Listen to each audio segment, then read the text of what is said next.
always improve. And I think the need to listen to each other is part of the recognition of what it is to be in a modern world where you do not have the absolute truth, but you are seeking for better positions. You are seeking away from worse position towards what is better. And that kind of activity, it has various aspects. You have to read and write, listen and talk, and travel to experience how other people are thinking and talking. And get along. It's a long process, and we have to have dialogues with other people, colleagues, across borders, across cultures. And we always have to think we have to learn from others, and we do not have to have the truth itself. That goes for theology and religion, that goes for philosophy. And that means that we have to be open for counter-arguments, which I appreciate here being presented. That's part of philosophy, to have counter-arguments and points being brought forward. And I would say that Heidegger is weak on that point, and that's part of his political weakness. And I think to educate young people is to point to these two aspects of Heidegger: a deep thinker, but weak on political theory. It is not for accidental reasons that he ended up in the Nazi Party during the war, and he is weak on argumentation activities, which is also a way we have to go about to live in the modern world. I will just end by pointing to another book which just appeared before Christmas, actually. I have been collaborating with Chinese colleagues the last 20 years, and they are very interested in the question, what does it mean to be Chinese and modern? What does it mean to be Lebanese and modern? And after having discussed that for some time, I got the question back into my stomach, what does it mean to be Norwegian and modern? Because they realized that they weren't in the United States, but in Scandinavia. So I wrote this about the plurality of modernities. It's called Multiple Modernities. And my point is, it's in a sense a sibling to this history of philosophy, but from another perspective.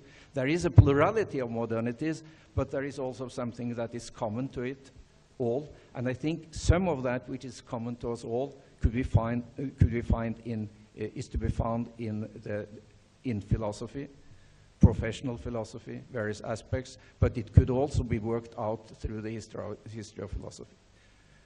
Thank you again, both of you. I really appreciate your presentations and your points and your critical remarks. Thank you, Dr. Scherbak.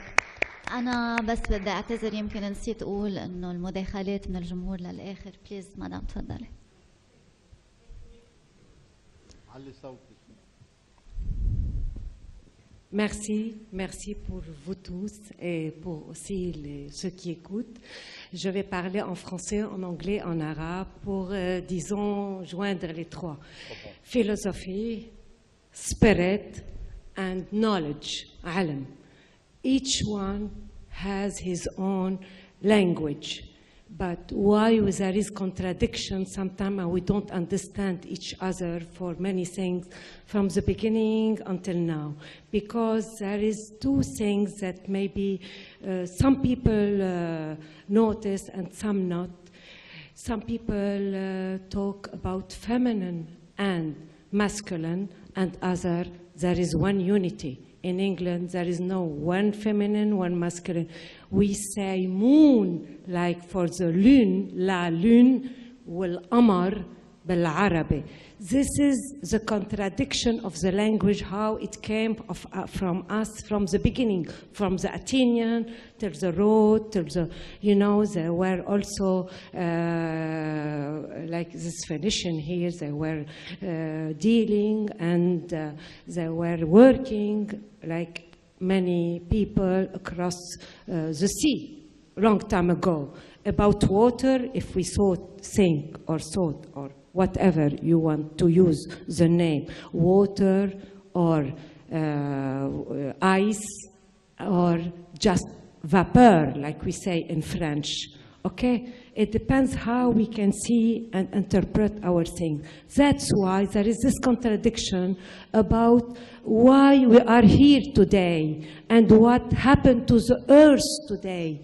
You imagine long time ago how it was and what is it now? Everything is polluted. Nobody understands. Nobody. And like he said, the knowledge. People has million and people has nothing to eat, not to drink in Africa. يعني there is a big gap between past and what happened and now. We are in the second millenary after Christ. Do you think that it's right to be or to do or to reach this point? Where are we going? Please, where is the earth is going? Where is all our philosophy? Where is all our roots? Where is all our knowledge from the beginning until now? If it is spirit, if it is fact, or if it's God. God can have many aspects. It can be spirit, it can be fact, it can be action also. Where are your action? You philosopher, you scientist, and you people listening or acting.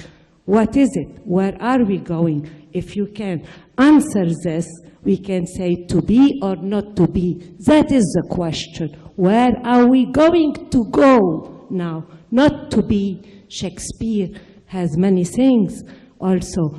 And in Arabic, we have sha'r.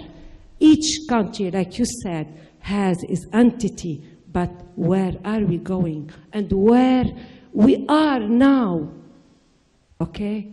Thank you very much. Thank you. Just I want to give each one a period to think about it. If you do, that the planet is going to be repaired or to go يعني more and more to be damaged. I think I'm going to repair it, and there is many people with me. If you want to join me, welcome. If not, there is a part for you. You can go to the damaged part. Thank you very much for all of you. Thank you. Go ahead. Could I respond? Thank you for a very important point, pointing out at the deep crisis today, the environmental crisis. It's certainly the major issue, I would say. But we shouldn't overcharge philosophy, because what you're pointing at it depends on all kinds of activities, political activities, organization. One has to organize oneself and take part in political activities, spontaneous and organized. I mean, all that couldn't be within philosophy. I'm also a political person. I take part in politics and do a lot of things like that, like Sarge and other people. But that's not my issue today. But that's very important, certainly. What I think philosophy could do is to show some of the aspects of why people tend to overlook problems today. For instance, the way of thinking, which is to a large extent nowadays marked by neoliberal thinking in terms of some notions from economy, political science, but the lack of understanding of natural science. Look at the newspapers, how many journalists have background in natural science. Look at how many can write about sport, about music, about politics, and how many do have a background to talk about the climate, population growth, resources, water. Very few have a professional background. So there is a problem to get these people educated, to get them into the public space. What philosophy can do is to be a critical part, to criticize the lack of adequate knowledge to the problem. That's what philosophers of science, and currently I work in the Center for the Philosophy of the Sciences.